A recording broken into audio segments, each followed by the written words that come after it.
Hi guys, welcome to Cricket Chat with Venkatesh. ఈ super Saturday రోజున మన Hyderabad team sun Risers తమ మొదటి మ్యాచ్ ఆడబోతుంది ఈ సీజన్లో. వేదిక Eden Gardens. Opponent of course is Kolkata Knight Riders. ఈ మ్యాచ్కి ఒక సబ్ ప్లాట్ కూడా ఉంది. అదేంటంటే it is Cummins versus Starc. ఇద్దరు కూడా top class fast bowlers, partners in crime. ఇద్దరు కలిసి ఆస్ట్రేలియాకి ఎన్నో సంవత్సరాలుగా ఆడుతున్నారు. అండ్ మ్యాచ్ ముందు ప్రెస్ మీట్లో ఎస్ఆర్హెచ్ కెప్టెన్ కమిన్స్ చెప్పాడు, నేను స్టార్క్తో కలిసి 15 ఏళ్ళుగా కలిసి ఆడుతున్నాను, కానీ అతను అపోనెంట్గా ఉండి ఆడడం అనేది ఇదే నాకు లాస్ట్ టైం ఎప్పుడు గుర్తులేదు, మొదటిసారేమో అన్నాడు. నిజంగా చాలా సర్ప్రైజింగ్గా అనిపిస్తుంది. ఎందుకంటే వాళ్ళిద్దరూ టాల్ ఫాస్ట్ బౌలర్స్, ఒక రైట్ ఆర్మర్, ఒక లెఫ్ట్ ఆర్మర్, బట్ స్టిల్ ఇద్దరు కూడా దే షేర్ లాడ్ very good relationship. They hunt in pair. So ఒక జోడీగా వాళ్ళు ఆస్ట్రేలియాకి ఎన్నో విజయాలు అందించారు, కానీ ఇప్పుడు they are pitted against each other ఈ మ్యాచ్లో. సో అది చాలా ఇంట్రెస్టింగ్ థింగ్. అండ్ ఇద్దరు కూడా ఈసారి ఐపీఎల్లో వాళ్ళిద్దరు కలిసి 45 కోట్ల వాల్యూ. ఎందుకంటే Starc went for 25 crores and Cummins for 20 crores. So ఇప్పుడు లేనట్టుగా 20 crores మార్క్ని క్రాస్ చేసిన వీళ్ళిద్దరూ ఎలా పర్ఫామ్ చేస్తారు, ప్రైస్ ట్రాక్ ప్రెషర్ గురించి నేను ఆల్రెడీ వీడియో కూడా చేశాను. సో ఆ ప్రైస్ ట్రాక్ ప్రెషర్ని తట్టుకొని అంత పెద్ద ధర పలికిన వాళ్ళు ఆ ఒత్తిడిని తట్టుకొని ఏ రకంగా పర్ఫామ్ చేస్తారని కూడా అందరూ ఎదురు చూస్తున్నారు. అండ్ ఇద్దరు కూడా they will get benefited by that new rule. Already నిన్న జరిగిన ఫస్ట్ మ్యాచ్లో చూసామా, సిఎస్కే వర్సెస్ ఆర్సీబీ. బౌలర్స్ ఆ 2 బౌన్సర్స్ ఇన్ ఎన్ ఓవర్ ఆ రూల్ని చక్కగా ఎక్స్ప్లాయిట్ చేస్తున్నారు. దానివల్ల you can keep the batsmen on the back foot. ముందుకు వచ్చి డ్రైవ్ చేసే పరిస్థితి లేకుండా బ్యాట్స్మెన్ని గెస్సింగ్గా ఉంచే అవకాశం ఉంటుంది. 2 బౌన్సర్లు ఉంటాయి కాబట్టి ఓవర్లో. సో ఆ రూల్ వీళ్ళిద్దరికి కూడా చాలా ఉపయోగపడుతుంది. వీళ్ళింత అమౌంట్ పెట్టి వాళ్ళని తీసుకున్నందుకు వాళ్ళకి tall fast bowlers who can bowl lot of bouncers. So అది వాళ్ళిద్దరికి అనుకూలించే అంశంగా కూడా మనం చెప్పుకోవాలి. సో వాళ్ళిద్దరు ఎలా పర్ఫామ్ చేస్తారు అనేది చాలా ఇంట్రెస్టింగ్గా ఉంటుంది. అండ్ టీమ్స్ కూడా, ఈ 2 టీమ్స్ కూడా లాస్ట్ సీజన్ ఏమాత్రం బాగా చేయలేదు. లాస్ట్ సీజన్ అంతకుముందు కూడా బాగా చేయలేదు. ముఖ్యంగా సన్ రైజర్స్ లాస్ట్ సీజన్లో దే ఫినిష్డ్ 10th పొజిషన్, అంతకుముందు సీజన్లో 8th పొజిషన్. సో క్యాప్టెన్ని మారుస్తున్నారు, కోచ్ని మారుస్తున్నారు గత 3-4 సీజన్లుగా, కానీ ఏది కలిసి రావట్లేదు. ఈవెన్ కేకేఆర్ కూడా లాస్ట్ టైం వాళ్ళు 7th ప్లేస్ మాత్రమే ఫినిష్ చేశారు. సో ఈ 2 టీమ్స్కి కూడా కొత్త సీజన్లో కొత్త హోప్స్తో స్టార్ట్ చేసే అవకాశం ఉంది. అందుకే వాళ్ళు చాలా డబ్బులు వెచ్చించి కొత్త ప్లేయర్స్ని తీసుకున్నారు. Sunrisers even last time కూడా they look good on paper, but performance రాలేదు. మరి ఈసారి ఏం చేస్తారు అనేది చూడాలి. సో ఈడెన్ గార్డెన్స్లో ఈ మ్యాచ్ జరగబోతుంది. అందరి దృష్టి పిచ్ పైన ఉంటుంది. పిచ్ ఎలా ఉంటుంది మనకు తెలియదు, ఎలాంటి రిపోర్ట్స్ రాలేదు. పిచ్ ఎలా ఉంటుంది అనేది మనకి ఎలాంటి సూచనలు లేవు. అయితే ఏంటంటే యూజువల్గా అక్కడ కొంచెం స్లో పిచ్ ఉంటుంది, గ్రౌండ్ సైజ్ చిన్నది, 6లు కొట్టడం ఈజీ. ఈడెన్ గార్డెన్స్లో వాళ్ళతో పెద్ద క్రౌడ్ కూర్చుంటారు, కానీ డైమెన్షన్స్ ఆఫ్ ది గ్రౌండ్ చూస్తే అది అంత పెద్ద సైజ్ గ్రౌండ్ కాదు. సో ఇక్కడ 6 seating is not difficult, but pitch use to be slow. So స్లోగా ఉంటుంది, అది మనకి అనిపిస్తుంది. మరి ఎలా లాస్ట్ సీజన్లో అయితే అంత స్పిన్ ఫ్రెండ్లీగా లేదు. అందుకే వాళ్ళు లాస్ట్ సీజన్లో 2 మ్యాచ్లే గెలిచారు. వాళ్ళు స్పిన్ మీద డిపెండ్ అవుతారు కేకేఆర్. లాస్ట్ సీజన్లో హోమ్ మ్యాచ్లో out of 7 they were able to win only 2 matches. కానీ మనం చూసింది ఏంటంటే అప్పుడు ఎలా ఉన్న ఐపీఎల్లో ఎలా ఉన్నా వన్డే వరల్డ్ కప్ రీసెంట్ అంటే అక్టోబర్ నవంబర్లో జరిగింది కదా వన్డే వరల్డ్ కప్. అక్కడ మాత్రం మనకి ఈడెన్ గార్డెన్స్ పిచ్లో బాగా టర్న్ కనిపించింది. ముఖ్యంగా మనకి గుర్తులో ఉంటుంది, ఇండియా సౌత్ ఆఫ్రికా మ్యాచ్ జరిగింది అక్కడ. దాంట్లో ఇండియా సౌత్ ఆఫ్రికాని 83 రన్స్కి ఆల్అౌట్ చేసింది. Jadeja picked 5 wickets, Kuldeep got 2 wickets. స్పిన్నర్స్కి అక్కడ చాలా హెల్ప్ లభించింది when India South Africa match. అలాగే ఈవెన్ ఇక్కడ సెమీఫైనల్ కూడా జరిగింది, వరల్డ్ కప్ సెమీఫైనల్ బిట్వీన్ దాంట్లో ఆస్ట్రేలియా తరఫున మన ఆస్ట్రేలియా వర్సెస్ సౌత్ ఆఫ్రికా. దాంట్లో Travis Head was the hero. ఇప్పుడు ఎస్ఆర్హెచ్ ఆడబోతున్న ట్రావిస్ హెడ్ దాంట్లో హీరో. క్విక్ ఫైర్ 62 చేసాడు, 2 వికెట్లు కూడా తీసాడు తన ఆఫ్ స్పిన్తో. అప్పుడు కూడా స్పిన్నర్స్కి హెల్ప్ అనిపించింది. అండ్ అతను తీసిన వికెట్లు 2 ఏంటంటే మార్క్రమ్ అండ్ మార్క్ యాన్సన్, ఇద్దరు కూడా ఇప్పుడు అతని colleagues in SRH. And Pat Cummins also bowled well in that match. He got 3 wickets. In fact Pat కమిన్స్కి ఇది హోమ్ కమింగ్ లాంటిది, ఎందుకంటే అతను టిల్ రీసెంట్లీ అంటే లాస్ట్ సీజన్ ఆడలేదు, అంతకుముందు సీజన్ వరకు he played for KKR. So కేకేఆర్లో అందరు ఈడెన్ గార్డెన్స్ అతను కొత్త కాదు. కేకేఆర్ ఆడిన లాస్ట్ 2 సీజన్స్లో 2021 అండ్ 22లో పెద్దగా పర్ఫామ్ చేయలేదు, వికెట్లు ఎక్కువ తీయలేదు, ఒక మంచి 50 కొట్టాడు. బట్ స్టిల్ కేకేఆర్కి అంత గొప్పగా perform. So he has to prove himself Cummins against his old franchise. So ఆ పిచ్ కొద్దిగా స్పిన్నర్స్కి అనుకూలించే అవకాశం కనిపిస్తుంది. అదిగాక వాళ్ళ స్ట్రెంగ్త్ కూడా స్పిన్నర్సే కదా. కానీ మనం చూసాం నిన్న చెన్నైలో మ్యాచ్ చూసాం, మనం చెన్నైలో జరిగిన match. Chennai usually spin friendly pitch, కానీ అక్కడ స్పిన్నర్స్కి పెద్ద హెల్ప్ లేదు, ఫాస్ట్ బౌలర్స్కి హెల్ప్ కనిపించింది. సో కేకేఆర్ కూడా హెల్ప్ ఉంటుందా ఇక్కడ ఈడెన్ గార్డెన్స్లో, కేకేఆర్ కానీ సన్ రైజర్స్ స్పిన్నర్స్ కానీ. ఫ్రెష్ పిచ్ కాబట్టి first match of the season అక్కడ ఖచ్చితంగా మామూలుగా ఉండొచ్చేమో, మామూలు పేస్ ఫ్రెండ్లీగానే ఉండే అవకాశం. పేస్ ఫ్రెండ్లీగా ఉన్నా కూడా రెండు టీమ్స్కి ఇబ్బంది లేదు, ఎందుకంటే ఇక్కడ ఒక దాంట్లో స్టార్క్ ఉన్నాడు, ఒక దాంట్లో కమిన్స్ ఉన్నాడు, అవసరం అయితే మార్క్ యాన్సర్ ఉన్నాడు. సో పేస్ ఫ్రెండ్లీ ఉన్నా కూడా రెండు టీమ్స్ హ్యాపీగానే ఉంటాయి. బట్ చూడాలి పిచ్ ఎలా ఉంటుంది first match of the season, first match of the IPL సీజన్లో. పిచ్ విషయంలో మనకు ఎలాంటి ఇన్ఫర్మేషన్ అయితే లేదు. రెండు teams head to head record చూస్తే అది కేకేఆర్ చాలా ఫేవర్గా ఉంది. 25 మ్యాచ్లు ఆడితే దాంట్లో వాళ్ళు 19 గెలిచారు, 16 గెలిచారు కేకేఆర్, వెరాజ్ ఎస్ఆర్హెచ్ వన్ ఓన్లీ 9. లాస్ట్ సీజన్లో గమ్మత్ ఏంటంటే ఈడెన్ గార్డెన్స్లో జరిగిన మ్యాచ్లో ఎస్ఆర్హెచ్ గెలిచారు, ఈడెన్ గార్డెన్స్లో జరిగిన మ్యాచ్లో ఎస్ఆర్హెచ్ గెలిచారు, వెరాజ్ హైదరాబాద్ మ్యాచ్లో కేకేఆర్ గెలిచారు. సో అది పరిస్థితి. సో ఆ పాజిటివ్ వైబ్ ఖచ్చితంగా ఉంటుంది. లాస్ట్ టైం ఎస్ఆర్హెచ్ గెలిచిన 4 మ్యాచ్ల్లో ఒక మ్యాచ్ ఈడెన్ గార్డెన్స్లో కేకేఆర్ మీద సాధించిన విజయం. దాంట్లో హ్యారీ బ్రూక్ ఇప్పుడు టీంలో లీడర్, సెంచరీ కొట్టాడు 55 బాల్స్లో, he was the hero. So మరి ఈసారి ఆ పాజిటివ్ వైబ్ వాళ్ళకి చాలా హెల్ప్ఫుల్గా ఉంటుంది. మరి ఎస్ఆర్హెచ్ 11 ఎలా ఉంటుంది అనేది చూద్దాం. ఎస్ఆర్హెచ్ 11 మనకి వస్తున్న వార్తలు ఏంటంటే హసరంగా విషయంలో కొంచెం కాంప్లికేటెడ్గా ఉంది పరిస్థితి. అతను టెస్ట్ మ్యాచ్ల నుంచి రిటైర్ అయ్యాడు. అయితే అతనికి ఇటీవల అతని బిహేవియర్ సంబంధించి సస్పెన్షన్ ఉంది. అతను ఆ సస్పెన్షన్ కోసమని శ్రీలంక బోర్డు ఏం చేసిందంటే అతను సడన్గా టెస్ట్ మ్యాచ్ల్లో అతన్ని రిటైర్మెంట్ వెనక్కి రప్పించి టెస్ట్ మ్యాచ్ స్క్వాడ్లో పెట్టి దాంట్లో మ్యాచ్ ఆడట్లేదు అతను, because is already here in with SRH. Match ఆడట్లేదు, బట్ సస్పెన్షన్ సర్వ్ చేసినట్టుగా. ఆ సస్పెన్షన్ అక్కడ సర్వ్ చేయడం వల్ల, ఇప్పుడు అక్కడ జరుగుతున్న టెస్ట్ సిరీస్లో సర్వ్ చేయడం వల్ల అతను ఈ కెన్ ప్లే T20 వరల్డ్ కప్లో ఎలాంటి బ్రేక్ లేకుండా ఆడే అవకాశం ఉంది. సో ఆ రకంగా వాళ్ళు రూల్స్ని బెండ్ చేసుకునే ప్రయత్నం చేశారు. కానీ అక్కడ అలా చేసే పరిస్థితులు టెక్నికల్గా అతను అక్కడ టెస్ట్ మ్యాచ్ స్క్వాడ్లో ఉన్నాడు కాబట్టి he's not supposed to play this match అని మనకు వార్తలు వస్తాయి. సో అతని అవైలబిలిటీ క్వశ్చన్ మార్క్ ఉంది. స్పిన్ ట్రాక్ అయితే అది డెఫినెట్గా ఇబ్బంది అవుతుంది. But they can play Markram ఆడించుకోవచ్చు, లేకపోతే మంచి పేసీ ట్రాక్ ఉంటే అక్కడ మార్క్ యాన్సన్ ఆడించుకోవచ్చు. సో ఆ రకంగా నేను ఆల్రెడీ చెప్పాను, ఎస్ఆర్హెచ్కి బ్యాటింగ్ ప్రాబ్లం ఉంది కాబట్టి బౌలింగ్లో వాళ్ళకి మంచి ఇండియన్ పేసర్స్ ఉన్నారు, Bhuvi, Natarajan along with their captain Cummins. And spin బౌలింగ్లో వాళ్ళకి కూడా వాషింగ్టన్స్ ఉన్నారు. And Markande did well actually last సీజన్లో. సో వాళ్ళు ఉన్నారు కాబట్టి వాళ్ళు ముగ్గురు foreign batters in Head, Klaasen and మార్కరంతో వెళ్ళి ప్లస్ కమిన్స్ అలా వెళ్తే ఏంటంటే వాళ్ళకి బ్యాటింగ్లో ఇండియన్ బ్యాటర్స్ లాస్ట్ సీజన్లో బాగా ఆడలేదు కాబట్టి దాన్ని కవర్ చేసుకుని వాళ్ళు క్విక్గా రన్ చేసే పరిస్థితి. నిన్న కూడా మనం చూస్తే చెన్నై ఆడిన తీరు లేటెస్ట్ T20 స్టైల్ని రిఫ్లెక్ట్ చేస్తుంది. ఎందుకంటే ప్రతి బ్యాటర్ వచ్చి అగ్రెసివ్ ఇంటెంట్తో ఆడి దానివల్ల వాళ్ళకి ఆ రన్ రేట్ ప్రెషర్ లేకుండా అయిపోయింది. అగ్రెసివ్ ఇంటెంట్ అనేది ముఖ్యం. మీ బ్యాటింగ్లో లైనప్లో మీరు ఎక్కువ డెప్త్ పెట్టుకొని మీరు you go for your shots from ball 1. So అది ఇప్పుడు లేటెస్ట్ T20 స్ట్రాటజీగా మనకు కనిపిస్తుంది. అంతేగాని స్లో అండ్ స్టడీగా ఆడి తర్వాత యాక్సిలరేట్ చేద్దామంటే acceleration might not come at all. So మీరు ఆడండి. చెన్నై దాంట్లో మనం చూస్తే ఏంటంటే అన్ని 20s 30s కనిపిస్తున్నాయి, ఎవరు పెద్ద స్కోర్ చేయలేదు.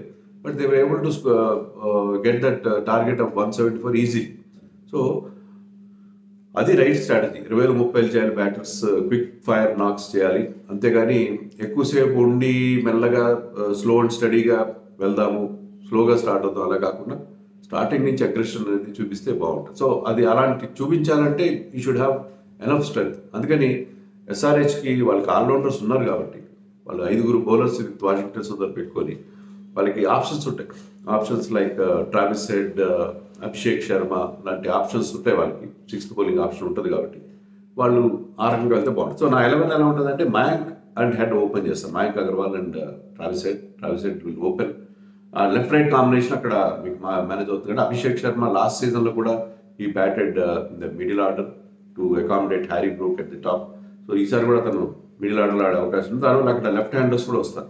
So Tripathi at number 3, Markram at 4, Klaasen at 5. Klaasen 4లో కూడా ఆడొచ్చు. Klaasen is most important player in this team. And Abhishek Sharma at 6. 7లో సమాద్ ఇంపాక్ట్ ప్లేయర్గా రావచ్చు బ్యాటింగ్ టైంలో అది స్టార్ట్ అవుతాడు మొదటి బ్యాటింగ్ చేస్తే. And Washington Sundar at 8. దానివల్ల బ్యాటింగ్లో డెప్త్ వస్తుంది. కమింగ్ ఎట్ నెంబర్ 9 అంటే ముందుగా ఉండే batters they can bat with lot of freedom. So ఇక్కడ మీకు అండ్ భువి, మార్కండే ఉంటారు టీంలో.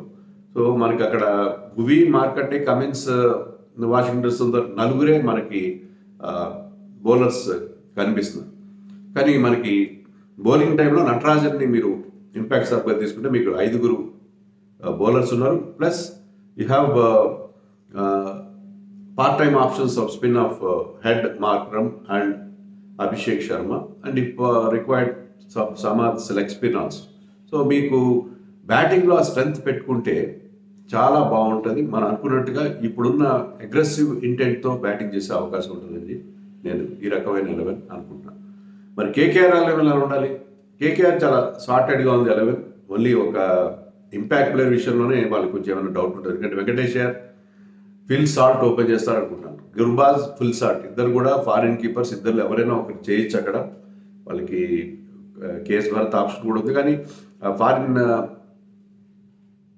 కీపర్స్లో ఇద్దరిలో ఒకటి వెళ్తారు. సాల్ట్ మంచి ఫామ్ చూపించాడు వెస్టిండీస్ మీద. డిసెంబర్లో వరుసగా 2 100s కొట్టాడు.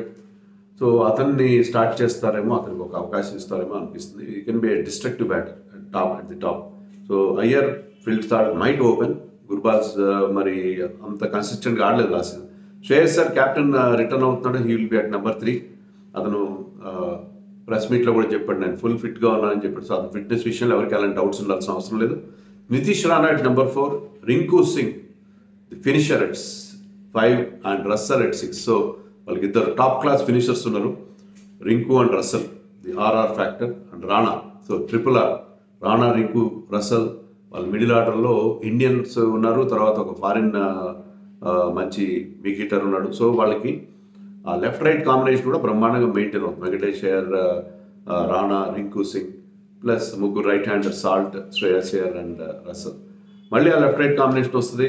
ఇద్దరు మరో left handers Starc and Narine, Harshit Rana, Varun Chakravarthi.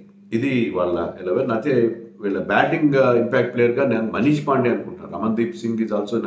But Manish Pandey ఇప్పుడు గౌతమ్ గంభీర్ వాళ్ళకి మెంటార్గా వచ్చాడు కాబట్టి Manish Pandey had a very good stint under Gautam Gambhir. ఒక ఫైనల్ కూడా గెలిపించాడు 2014లో మనీష్ పాండే గౌతమ్ గంభీర్ క్యాప్టెన్స్లో. సో మనీష్ పాండేని మళ్ళీ తీసుకున్నారంటే గౌతమ్ గంభీర్ మెంటర్గా వచ్చిన తర్వాత అతన్ని ఆడిస్తారని అనుకుంటున్నాను. అండ్ ఇక్కడ అతను డిఫరెంట్గా ఆడొచ్చు Manish Pandey against his former franchise SRH. So Manish Pandey impact సబ్గా ఉంటాడు బ్యాటింగ్ విషయంలో అని అనుకుంటున్నాను నేను. లైక్ బౌలింగ్ విషయంలో శ్రేయస్ శర్మ. సో 3 వాళ్ళకి స్పిన్నర్స్ ఉంటారు, వాళ్ళకి బౌలింగ్ ఆప్షన్స్ ఉంటాయి. ఇద్దరు పేసర్స్తోనే వెళ్ళిన హర్షిత్ రాణా అండ్ స్టార్క్తోనే వెళ్ళిన Russell can be their third seamer and if required Venkatesh Iyer. So వాళ్ళకి అది ఆ అడ్వాంటేజ్ ఉంటుంది. Manish Pandey I said batting sub but he will field also. ఎందుకంటే is one of the top class fielder. Manish Pandey and Rinku Singh top fielders in the side. But అలాంటప్పుడు రాణాని కానీ Venkatesh Iyer last సీజన్లో వెంకటేష్ అయ్యర్ కానీ ఇంపాక్ట్ ప్లేయర్గా వాళ్ళు వాడుకోవచ్చు. సో వాళ్ళు ఒకవేళ పేసర్స్కి అనుకూలంగా ఉంది, పిచ్ చాలా బాగుంది, పేస్ బౌలింగ్కి అనుకూలంగా ఉంటే చేతన్ సక్కరి ఉన్నాడు వాళ్ళకి. లేకపోతే వాళ్ళకి Vaibhav Arora who did well last season. అప్పుడు శ్రేయస్ శర్మ ప్లేస్లో వాళ్ళిద్దరు వెళ్ళిన ఇంపాక్ట్ బౌలింగ్ సబ్గా వచ్చే అవకాశం. సో ఇది 2 టీమ్స్ సంబంధించిన తర్వాత మన ఫ్యాంటసీ 11 కూడా చెప్పుకుందాం. మన ఫ్యాంటసీ 11 కూడా అదొక మంచి గేమ్ కదా అందరికీ. ఫ్యాంటసీ 11లో వాళ్ళ keepers Klaasen and Phil Salt. Fantasy 11లో. Batters Travis Head, Shreyas Iyer and Rinku Singh. All rounders Markram and Sundar, Washington Sundar. So bowlers Bhuvneshwar Kumar, Mitchell Starc, Pat Cummins and Varun Chakravarthy. ఈ టీంకి కెప్టెన్గా Klaasen, vice captain is Travis Head. Travis Head బ్రహ్మాండంగా start చేస్తున్నాడు. రచిన్ రవీంద్ర మీద కూడా మన డౌట్స్ ఉన్నాయి, ఫార్మాట్లో ఎలా ఆడతాడని చెప్పి, కానీ ఫస్ట్ మ్యాచ్లో అందరూ కొట్టాడు. అలాగే ట్రావిస్ హెడ్ కూడా తన క్యాంపెయిన్ ఒక సక్సెస్ఫుల్గా స్టార్ట్ చేస్తాడు, ఒక అదిరిపోయే స్టార్ట్ అందుకుంటాడని చెప్పి నేను ఎక్స్పెక్ట్ చేస్తున్నాను. So he is my vice captain. Klaasen of course is safe choice as captain because he has done well so far last season and ఆ తర్వాత కూడా అదే ఫామ్ అతను కంటిన్యూ చేస్తాడు. Is one of the most destructive and explosive batters, particularly in the middle order in this format. So అది dream 11. ఇంకా matchups కూడా చూస్తే ఏంటంటే శ్రేయస్ అయ్యర్కి భువీకి అగేన్స్ట్గా అంత మంచి రికార్డ్ లేదు. 3 సార్లు భువనేశ్వర్ కుమార్కి T20స్లో అవుట్ అయ్యాడు. Bhuvi looked in very good rhythm. SRH practice మ్యాచ్లు చూస్తే is back to is full rhythm ఫిట్నెస్గా కనిపిస్తున్నాడు. Is also start resume playing first class cricket. చాలా సంవత్సరాల తర్వాత, అనేక సంవత్సరాలు, 5-6 సంవత్సరాల తర్వాత ఫస్ట్ క్లాస్ క్రికెట్ ఆడుతాడు. So is in good form, good rhythm, good fitness. అది ఫిట్నెస్ బాగుంటే భూవి ఎప్పుడు కూడా ఆ స్కిల్ ఎప్పుడు ఉంది అతను. బట్ ఆ fitness problem but now is fully fit కాబట్టి భువి వీళ్ళకి చాలా ఇంపార్టెంట్ ప్లేయర్ అవుతాడు. అండ్ అయ్యర్కి అతనికి అగేన్స్ట్గా అది మంచి రికార్డు.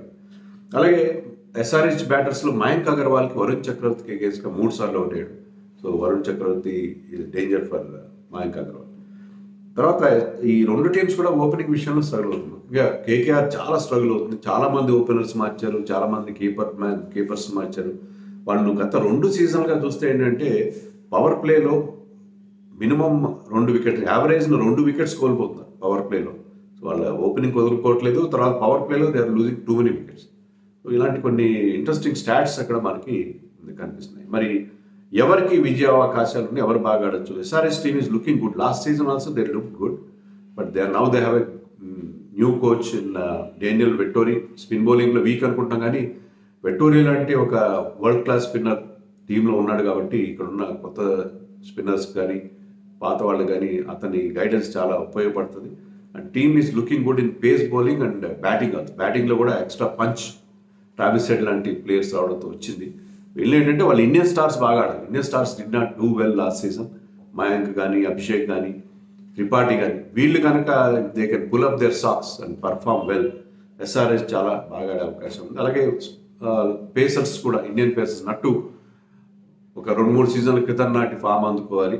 భువి నేను చెప్పినట్టుగానే మంచి రిథంలో కనిపిస్తున్నాడు. ఉమ్రాన్ మలిక్కి ఛాన్స్ ఉండకపోవచ్చు ఈ మ్యాచ్లో, కానీ he also did well in the inter squad matches. చూడాలి మరి ఎలా ఆడతారు వీళ్ళు, కొత్త సీజన్ ఎలా స్టార్ట్ చేస్తారు. ఎందుకంటే లాస్ట్ సీజన్లో ఫస్ట్ 2 మ్యాచెస్ ఓడిపోయారు, చివరి 4 మ్యాచెస్ కూడా ఓడిపోయారు. సో ఫస్ట్ 2 మ్యాచెస్ వాళ్ళకి ఆరంభం సరిగ్గా కుదురుకోలేదు. మరి ఈసారైనా స్టార్ట్ బాగా తీస్తారు, ఎందుకంటే well began is half done అని ఒక సామెత ఉంది. సో అందుకని లాస్ట్ సీజన్లో లాగా మొదటి మ్యాచ్లో ఓడిపోకుండా ఈసారి ఒక విన్నింగ్ నోట్లో స్టార్ట్ చేయాలి. ఆల్రెడీ నేను చెప్పినట్టుగా KKRతో వాళ్ళు ఈడెన్ గార్డెన్స్లో అక్కడే వెళ్ళి గెలిచారు లాస్ట్ సీజన్. సో ఆ పాజిటివ్ వైబ్తో వాళ్ళు ఈసారి ఆడాల్సిన అవసరం మనకి కనిపిస్తుంది. KKR కూడా శ్రేయస్ అయ్యర్ రిటర్న్ రావడంతో వాళ్ళకి ఇండియన్ కోర్ బ్రహ్మాండమైన బ్యాటింగ్ ఉంది అక్కడ. Venkatesh Iyer, Shreyas Iyer, Nitish Rana, Rinku Singh, top class Indian core batting అక్కడ వాళ్ళకి డెవలప్ అయింది. And if required Manish Pandey also. So దాంతో శ్రేయస్ అయ్యర్ రావడం వాళ్ళకి టీంకి క్యాప్టెన్గా, తర్వాత ఇంపార్టెంట్ ప్లేయర్గా రావడం వాళ్ళకి చాలా పెద్ద స్ట్రెంగ్త్ ఇస్తుంది. Plus the presence of Gautam Gambhir as mentor, అది వాళ్ళకి చాలా ఉపయోగపడింది. వాళ్ళ స్పిన్ ఎప్పుడు they are very strong with Narine, Varun Chakravarthy and Suyash Sharma. Middle ఓవర్స్లో వాళ్ళు చాలా చాలా dangerous. Between over number 7 to 16 చాలా డేంజరస్ బౌలర్స్ వాళ్ళు ముగ్గురు. They combine very well. But వాళ్ళకి పేస్ బౌలింగ్ లాస్ట్ టైం కాస్త థిన్గా కనిపించింది, కానీ ఎప్పుడైతే ఇప్పుడు స్టార్క్ చేరడం పేస్ బౌలింగ్లో కూడా వాళ్ళకి బ్రహ్మాండమైన స్ట్రెంత్ వచ్చింది. So KKR is looking good. So 2 teams కూడా చాలా చాలా బాగా ఉన్నాయి. ఈడెన్ గార్డెన్స్లో local crowd, passionate Bengali crowd support వాళ్ళకి ఉంటుంది. బిగ్ క్రౌడ్, 80,000 క్రౌడ్ ఉంటారు. సాటర్డే కాబట్టి ఇందులో నైట్ మ్యాచ్, డే మ్యాచ్ కాదు, డబుల్ హెడర్లో నైట్ మ్యాచ్ కాబట్టి పెద్ద క్రౌడ్ ఎక్స్పెక్ట్ చేస్తారు. And passionate and highly supportive of their home side. So KKR కొంత ఎడ్జ్ ఉంటుంది, కానీ Sunrisers team is looking good. ఎప్పుడైతే కమిన్స్ అండ్ ట్రావిస్ హెడ్ చేరారో Sunrisers can surprise KKR looks favourite, but Sunrisers can definitely surprise అని నాకు అనిపిస్తుంది. Final ఒక మాట కూడా చెప్పదలుచుకున్నాను మీకు, అదేంటంటే నేను ఫ్యాంటసీ పిక్స్ ఇచ్చాను, ఫ్యాంటసీ 11.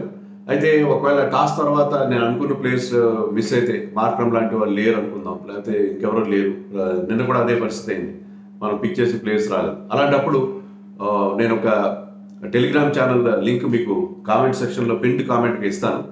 ఆ లింక్కి వెళ్ళి మీరు టాస్ తర్వాత ఒకవేళ మనం ఫ్యాంటసీ పిక్స్లో పెట్టిన వాళ్ళు ఎవరైనా లేకపోతే నేను అక్కడ అప్డేటెడ్ 11 ఆఫ్టర్ ది టాస్క్ అక్కడ ఇస్తాను. ఈ వీడియో నేను మార్నింగ్ చేస్తున్నాను కాబట్టి ఇప్పుడు టాస్క్ బిఫోర్ మనకి ఎవరు ఉంటారో తెలియదు. సో ఆ టెలిగ్రామ్ ఛానల్కి వెళ్ళి మీరు అక్కడ లేటెస్ట్ అప్డేటెడ్ 11 చూసుకోవచ్చు. So have a nice time.